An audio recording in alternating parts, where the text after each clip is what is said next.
Hello, Gita ഗോവിന്ദൻ്റെ പുതിയ എപ്പിസോഡിലേക്ക് എല്ലാവർക്കും സ്വാഗതം. അപ്പോൾ ടി വിയിൽ വന്നതിന് മുന്നേ കഥ ചുരുക്കത്തിൽ ചാനൽ സബ്സ്ക്രൈബ് ചെയ്ത് സപ്പോർട്ട് ചെയ്യുക. അപ്പോൾ നമുക്ക് വളരെ ചുരുക്കത്തിൽ കഥ കേൾക്കാം. അപ്പോൾ നമ്മുടെ ഇന്നലെ തന്നെ കിഷോർ ആകെ ഞെട്ടിത്തെരിച്ചു ഗോവിന്ദനെ കണ്ടിട്ട്. ഇന്ന് വീണ്ടും ഞെട്ടാൻ പോകണം. ഏത് മേഡാണ് നിന്നെ വിളിച്ചു വരുത്തിയെന്ന് ഗോവിന്ദ് ചോദിക്കുമ്പം അവൻ കൈ ചൂണ്ടും.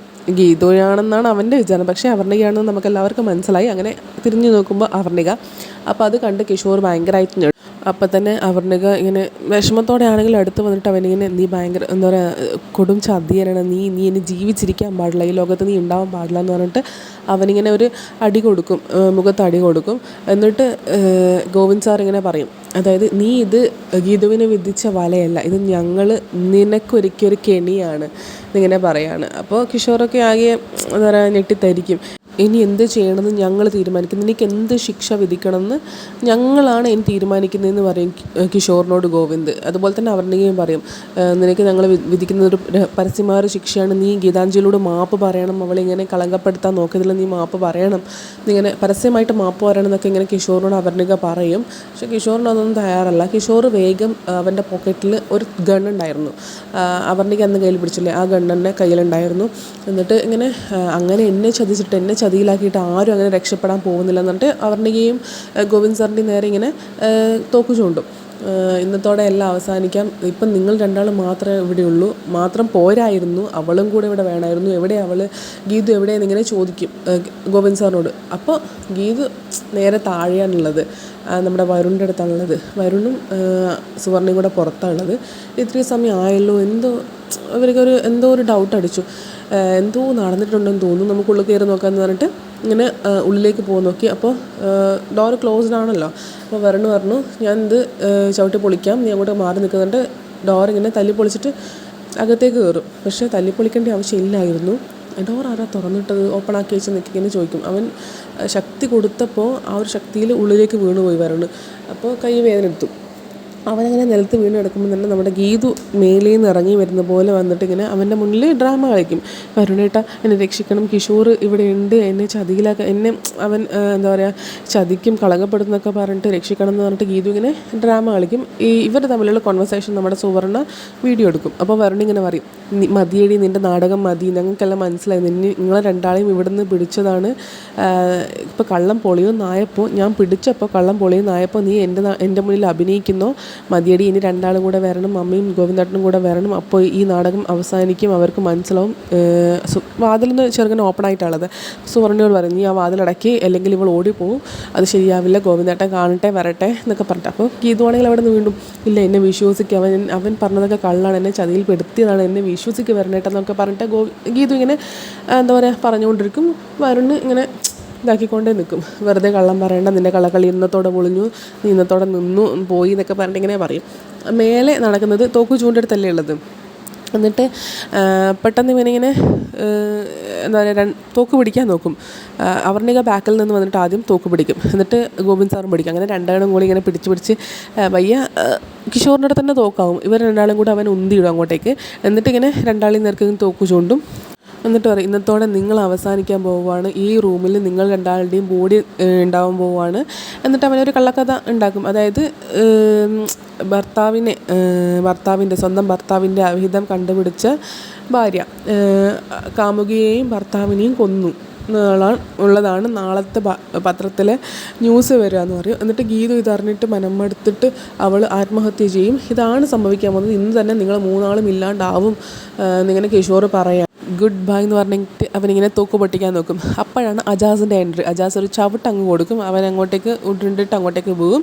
എന്നിട്ട് വീണ്ടും അവനിങ്ങനെ മൂന്നാളുടെ നേരെയും ചൂണ്ടും. എന്നിട്ട് അവൻ ഇങ്ങനെ തോക്ക് പൊട്ടിക്കും, ശരിക്ക് ബുള്ളറ്റ് അടിക്കാൻ വേണ്ടി നോക്കും. അപ്പോൾ അതിൽ ബുള്ളറ്റ് ഉണ്ടാവില്ല, അവനാകെ ഞെട്ടും. എന്നിട്ട് ഇങ്ങനെ ബുള്ളറ്റ് അടിക്കും. എന്നിട്ട് പിന്നെ വീണ്ടും അവന് ഗോവിന്ദ് അടിക്കും, തോക്ക് നിലത്ത് വീഴും, അങ്ങനെയൊക്കെ സംഭവിക്കും. അപ്പോൾ അവന് മനസ്സിലായി ഇനി ഒരു രക്ഷയില്ലെന്ന് മനസ്സിലായിട്ട് കിഷോർ, അയ്യോ എന്നെ കൊല്ലരുത്, അയ്യോ എന്നെ വെറുതെ വിടണം, മാപ്പ് ഇതൊക്കെ ഇങ്ങനെ പറയും. എന്നിട്ട് അവർക്ക് ഇങ്ങനെ തോക്കെടുത്തിട്ട് ഇങ്ങനെ പറയും, ഇതാണോ നീ അച്ഛൻ്റെ കണ്ണല്ലേ ഇത്, പപ്പയുടെ കണ്ണല്ലേ, ഇതിൽ ബുള്ളറ്റ് ഇല്ല ഇങ്ങനെ പറയും, ഇതാണോ വെറുതെ ഞാൻ ടെൻഷൻ അടിച്ചു, നമ്മളെ ടെൻഷൻ അടിച്ചു എന്ന് പറയും. അപ്പോൾ ഗോവിന്ദ് ഇങ്ങനെ അടി കൊടുത്തിട്ട് ഇങ്ങനെ ഒരു 3-4 അടി കൊടുത്തിട്ട് പറയും, ബുള്ളറ്റ് ഇല്ലാത്ത തോക്കുമായിട്ടാണ് അവൾ കൊല്ലാൻ വരുന്നതെന്ന് പറയും. അപ്പോൾ അജാസ് ഇങ്ങനെ പറയും, ഇങ്ങനെ അടിക്കും, കള്ളം പറഞ്ഞതാണ് ഈ അടി എന്ന് പറയും. എന്നിട്ട് ഇങ്ങനെ അടിച്ചുകൊണ്ടിരിക്കുമ്പോൾ കിഷോർ വീണ്ടും പറയും, അയ്യോ എന്നെ ഇതാക്കെ കൊല്ലല്ലേ, എനിക്ക് എൻ്റെ കുഞ്ഞിൻ്റെ മുഖം ഒന്ന് കാണണം എന്നിങ്ങനെ പറയും. അപ്പോൾ അവർണികക്ക് വീണ്ടും സെൻറ്റിമെൻ്റലാവും, ഗോവിന്ദനും എന്തോ പോലെയാവും. എന്നിട്ട് പിന്നെ അതവിടെ സ്റ്റോപ്പായിട്ട് താഴെ വീണ്ടും ഇങ്ങനെ ഗീതു ഇങ്ങനെ നാടകം തോന്നും, അയ്യോ എന്നെ ഇത് എന്താ പറയുക കിഷോറിൽ നിന്ന് രക്ഷിക്കണം, ഗോവിന്ദേട്ട അവരോടൊന്നും പറയരുത്, അമ്മയോടും ഗോവിന്ദേട്ടനോടൊന്നും പറയരുത് എന്നൊക്കെ വരുണോട് ഇങ്ങനെ വെറുതെ പറയും. അപ്പോൾ ഗോവിന്ദല്ല അവർണികയും കിഷോർ ഇങ്ങനെ ഉരുണ്ടുരുണ്ട് സ്റ്റെയറിൽ നിന്ന് ഇങ്ങനെ താഴെ വീഴും. അവർണിക ബാക്കിൽ വരുന്നുണ്ടാവും. അപ്പോൾ അവർണികയെ കണ്ടപ്പോൾ ഇവരിങ്ങനെ ഞെട്ടും. എന്നിട്ട് അവർണികയോട് പറയും, ഇവനെയല്ല തല്ലേണ്ടത്, നീ എന്തായി കാണിക്കുന്നത്, ഇവളെയാണ് തല്ലേണ്ടത് എന്നൊക്കെ പറഞ്ഞിട്ട് അവർണികയോട് പറയും. അപ്പോൾ അവർണിക പറയും, ഞാനല്ല ഈ പരുവത്തിലാക്കിയത് ഇതാ എന്ന് പറഞ്ഞിട്ട് മേലോട്ടേക്ക് നോക്കുമ്പോൾ ഗോവിന്ദും അജാസും കൂടെ വരും.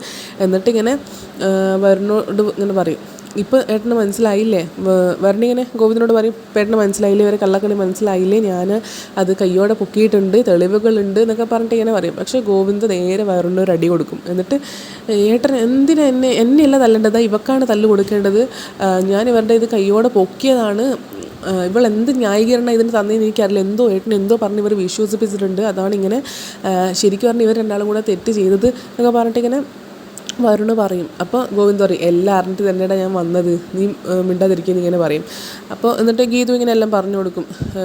എനിക്കെതിരെയുള്ള ഗൂഢാലോചന ആദ്യം കണ്ടുപിടിച്ചത്, ആദ്യം തിരിച്ചറിഞ്ഞത് ഗോവിന്ദേട്ടനാണ്. ഈ ഗസ്റ്റ് ഹൗസിൽ എന്നെ വരുത്താന്നുള്ള പ്ലാനും ഗോവിന്ദേട്ടൻ അറിഞ്ഞതാണ്. എന്നിട്ട് ഇവിടെ നിന്ന് തന്നെ ആ ഒരു പകിടകളെ അവസാനിപ്പിക്കാമെന്ന് ഗോവിന്ദേട്ടൻ തന്നെയാണ് തീരുമാനം എടുത്തത്. ആ ചതുരംഗ കളിയിൽ നിങ്ങളെല്ലാം വന്ന് വീണു, ഇനി ഒരാൾ കൂടെ വരാനുണ്ട്, രാധികാമ്മ, 1-ാം പ്രതിയായ രാധികാമ്മ. എന്തേ അവരെത്താത്തതെന്ന് പറയുമ്പോഴത്തേക്കും നമ്മുടെ രാധികാമ്മ അവിടെ എത്തും. എന്നിട്ട് രാധികാമ്മ ഇങ്ങനെ കയറുമ്പോൾ തന്നെ മനസ്സിൽ വിചാരിക്കും, ഇവർ എന്താ നടന്നതെന്നറിയില്ല, എന്ത് സംഭവിച്ചാലും വരുണിനെ എങ്ങനെയെങ്കിലും രക്ഷിക്കണം എന്നിങ്ങനെ രാധികാമ്മ മനസ്സിൽ ഉറപ്പിച്ചിട്ട് ഇങ്ങോട്ടേക്ക് വരും. എന്നിട്ട് കണ്ണാന്ന് വിളിച്ചിട്ട്, ഞാൻ തന്ന ഇൻഫർമേഷൻ കറക്റ്റല്ല, ഇപ്പം എനിക്കെല്ലാം ബോധ്യമായില്ലേ എന്നിങ്ങനെ ചോദിക്കും. അപ്പോൾ എന്നിട്ട് അവരുടെ ഇങ്ങനെ ചോദിക്കും, എന്നെ ഇത് വിശ്വസിപ്പിച്ചത് രാധികാമ്മയാണ്, കിഷോറിന് ഗീതുവിന് പഴയ ബന്ധം ഉണ്ട്, ഇവർ തമ്മിൽ ബന്ധം വീണ്ടും ഉണ്ട് എന്നുള്ളത് വിശ്വസിപ്പിച്ചത് രാധികാമ്മയാണ്, രാധികാമ്മയും വരുണുമാണ്.